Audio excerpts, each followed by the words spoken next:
দেশে উদ্বেগজনক হারে বেড়েছে ছিনতাই সহ সন্ত্রাস কার্যক্রম। আর এক্ষেত্রে জানমালের নিরাপত্তায় সচেতনতার কোনো বিকল্প নেই। চেষ্টা করুন নিতান্ত প্রয়োজনীয় টাকাটুকুই সাথে রাখতে। খুব দরকার হলে নগদ টাকার পরিবর্তে কার্ড ব্যবহার করুন, তবে বন্ধ রাখুন কার্ডের এনএফসি সার্ভিস। এতে করে কারো কাছে কার্ড থাকলেও তা ব্যবহার করে টাকা সহজে তুলতে পারবে না। দামি ফোন, ল্যাপটপ, আইপ্যাড বা ক্যামেরা নিয়ে বের হবেন না। আপাতত কিছুদিন তাতে ঠাঁই হোক বাসার নিরাপদ পরিবেশে।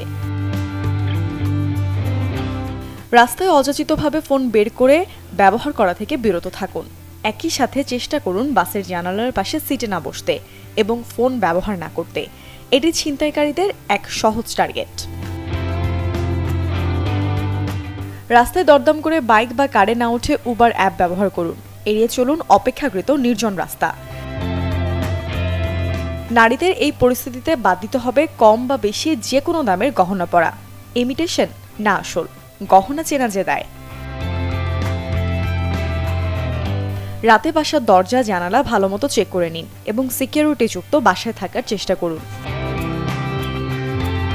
রাস্তায় অপরিচিত কারোর সাথে কথা বলবেন না এবং কোনো রাইড শেয়ার করবেন না। বিশেষ এই পরিস্থিতিতে হতে পারে এটি একটি ট্র্যাপ। যদি মনে করেন কেউ ফলো করছে, তাহলে দৌড়ে একটি নিরাপদ জায়গায় যাওয়ার চেষ্টা করুন। আর ছিনতাইকারীর কবলে পড়লে অযথাই ব্যাগ, পার্টস বা ডিভাইস নিয়ে টানাটানি করবেন না। জীবনের চেয়ে মূল্যবান আর কিছুই নয়। মূর্ছনা ঐশী, চ্যানেল 24।